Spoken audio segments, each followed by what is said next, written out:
Okay, so today we're going to be talking about rotational motion, and we talked a little bit about rotational motion before, but now we're going to be getting into a little bit more in detail of it. We're going to be talking about the motion that's going to be going around that is going to be rotating. So for instance, if you're on a Ferris wheel and you're at the top of the Ferris wheel, what is your motion going to be as you move around?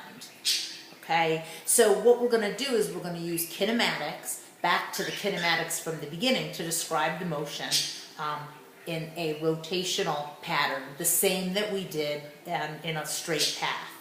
Okay, so basically what we're going to be doing is using kinematics to describe rotational motion. Okay, the kinematic variables that we've used in the past has been displacement, velocity, and acceleration. We're going to be using those same variables, but just a little bit different. We're going to take some rotation involved. Okay, so if we look here, we're going to be talking about, this is a car that's moving along a circular path, and obviously this car is not going to be going around that way, but say it's a Ferris wheel or a roller coaster or something along that. This car is going to start over here at time 1, and during this time period to time 2, it's going to go over this pathway along the arc of the circle. So S is what we call the arc length. So it's going to be the distance from here to here. Now this theta in here is going to be the theta, the angle that this car has gone through during that same arc length. That theta is what we call our angular displacement. Now in kinematics before, we had the same word displacement, but we didn't have angular, and displacement was our x. So now we're going to have our x value, and now we're going to have theta. That's going to be the angular or the rotational equivalent to displacement. There's going to be a relationship between the theta and the arc length, and you probably remember this way back in geometry. You're also going to relearn it in trigonometry with this second semester in your pre-calc class. But S, which is the arc length, is going to be equal to theta, which is the angle that's been displaced, times r, which is the radius of the circle. Okay, so this is the relationship between the arc length, S, and the angular displacement, theta.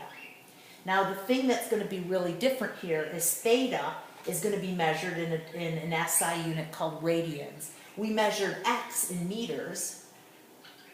We're going to measure theta in radians. Now radians is going to be a new measurement for a lot of people, and what you're going to remember is that one full rotation around a circle. So if this car went from here all the way around, that's one full rotation is 360 degrees, and you remember that all the way around a circle is 360 degrees. It also is equal to 2 pi radians. So that's going to be something new for most of you, is that we don't measure theta in degrees anymore. We're going to be measuring theta in radians. And remember, your calculator has that degree mode, and it also has a radian mode, and this is where the radian mode is going to come into play.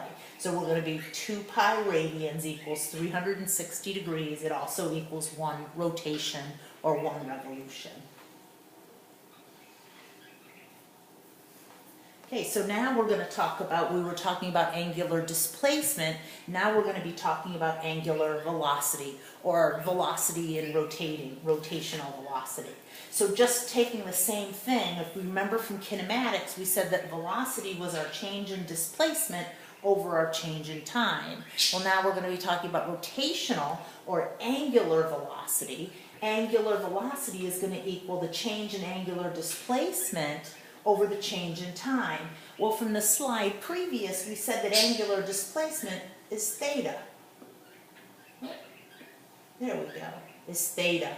So now we say that change in theta over change in time is going to equal angular velocity. We have a new term, this is called omega. It's not W, although it looks like a W. Omega, it's a Greek letter. Okay, so now we have omega is equal to delta theta, the change in angular displacement over the change in time. Well, let's talk about the SI units for omega. Well, the SI units for delta theta is radians, and this is going to be radians per second. So this is going to be radians, and omega is going to be radians per second. And remember, velocity was meters per second, and x was meters. So you can see the relationship here, meters to radians, meters per second to radians per second. So now the relationship now that we have is V equals omega R. So similar to S equals theta R, we now have the relationship between the velocity, V, and the angular velocity, omega. There's a relationship based on the radius of the circle. Okay, so we went from angular displacement, we went to angular velocity, now we're going to go to angular acceleration. Okay, so rotational acceleration we call angular acceleration. Going back to kinematics, we know acceleration is our change in velocity over our change in time. Now we're going to say our angular acceleration is going to be the change in angular velocity over the change in time. We come up with a new one. This is called alpha. Okay, so alpha, sometimes it's called the fish. Alpha is your change in angular velocity over change in time. Angular velocity is omega. So now we have omega delta t. So now what are our units for alpha? Well, our units for omega were radians per second. So it's radians per second, which is radians per second squared. And remember, A, acceleration, was meters per second squared. So you can see now the relationship. Now remember we had S equals theta R, we had V equals omega R, and now our relationship A equals alpha R. So our acceleration, our linear acceleration, is equal to our angular acceleration times the radius. So you can see that all three of these have a relationship. So let's try an example. Okay, so we have a wheel that's rotating with a constant angular acceleration of 3.5 radians per second squared.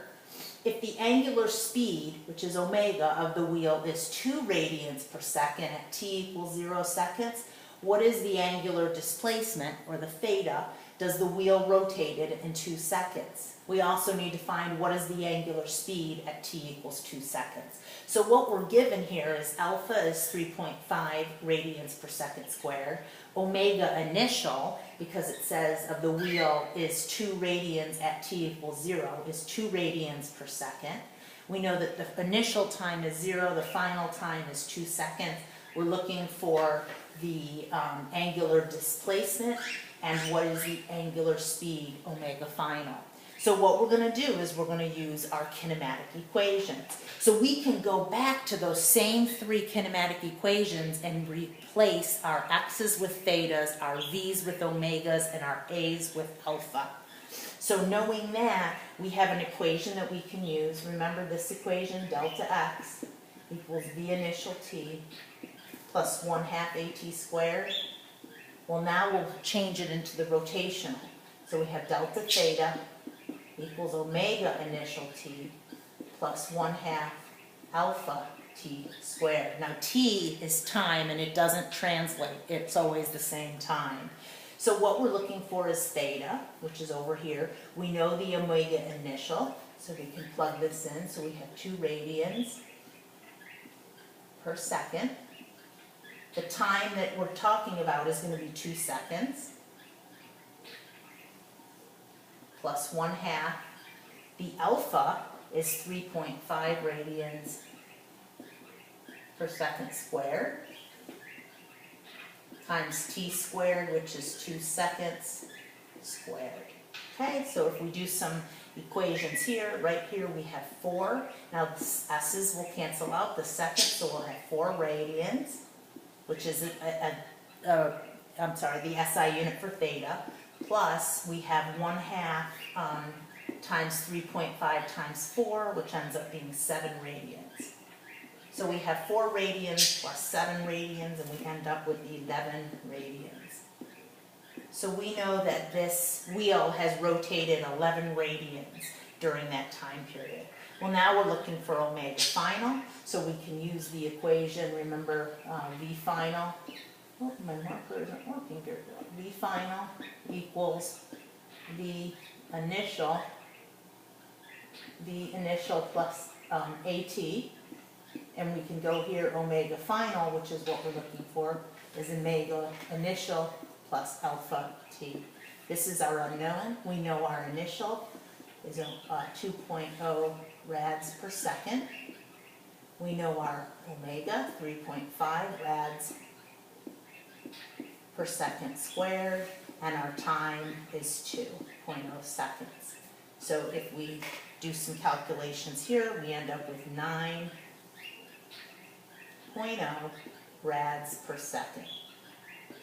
So this is the final angular velocity of 9, and it's moved 11 radians. And we could find out from here, the 11 radians, how many revolutions it's made, how many degrees it's gone. We can do some conversion with using dimensional analysis. Okay, let's try one more. Okay, we have a potter's wheel, which moves uniformly from rest to an angular speed of 1 revolution per second in 3 seconds. Find the average angular acceleration. Well, we're saying it moves from rest, so we know our initial omega is 0, to an angular speed of 1 revolutions per second, which is our final. But if you notice here, this is in revolutions per second, and we need it to be in radians per second. So we're going to have to do some sort of conversion over here. We also know 3 seconds is our t, and we're looking for our alpha. So the first thing that we're going to do is we're going to do a dimensional analysis. 1 revolution per second. Well, 1 revolution is 1 full time around a circle. So that's either 360 degrees, or we could go directly to radians. How many radians are in 1 full turn around the circle? It's 2 pi. So if we do some equation here, we can say we have 2 pi radians. Okay, so that is equal to omega final. So now we can use our general equation, omega final equals omega initial plus alpha t. And we are looking for alpha. So we know omega final is 2 pi radians. And you can plug that 2 times 3.14 if you want. The initial is 0 plus a, or alpha, we don't know, and 3. So alpha is going to be 2 pi. I'm sorry, not 3, but 30, divided by 30. And that's going to equal 0.209 radians per second squared, and that is your answer for alpha, the angular acceleration. Okay, so that's going to be it. Don't forget to do the assignment for tonight, and we'll be working on some of these problems tomorrow in class. We'll see you later. Bye.